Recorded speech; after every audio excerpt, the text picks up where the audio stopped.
In today's video, I'm going to show you how to use clipping in AutoCAD step by step so you can trim down blocks, images, xrefs, and viewports exactly the way you need. This is a really useful tool when you want to control what part of an object is visible without actually deleting or permanently changing the original content. If you work in AutoCAD often, learning this can save you a lot of the time and make your drawings much cleaner and easier to manage. Before we begin, if this tutorial helps you out, make sure to hit the like button and subscribe for more AutoCAD tips, tricks, and easy how-to guides. Now let's jump right in. First, open AutoCAD and load the drawing you want to work on. Once your file is open, take a moment to identify the object you want to clip. This could be a block, an image, an external reference, or even a viewport, depending on what you're editing.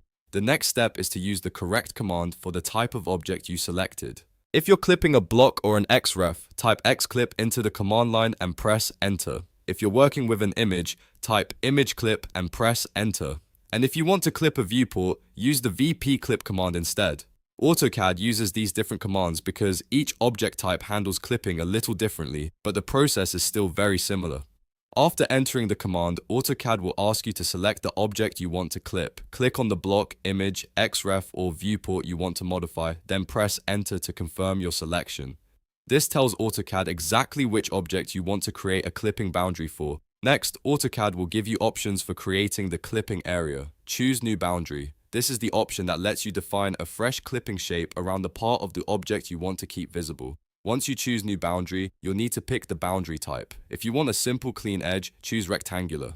Then click two corner points to define the rectangle. The first click sets one corner, and the second click sets the opposite corner, which creates your clipping boundary instantly. If you need a more custom shape, choose Polygonal instead. With the Polygonal option, you can click multiple points around the area you want to keep, which is perfect for irregular shapes or more detailed clipping needs. Keep clicking around the boundary until the shape is complete. Then press enter to finish it. AutoCAD will apply the clip and hide everything outside that boundary, leaving only the portion inside visible. And that's really all there is to it. You've now learned how to use clipping in AutoCAD to control the visible area of blocks, images, xrefs, and viewports. It's a simple feature, but once you start using it, you'll see how powerful it is for cleaning up drawings and improving your workflow. If this video helped you, please remember to like the video and subscribe to the channel for more easy AutoCAD tutorials. Thanks for watching, and I'll see you in the next one.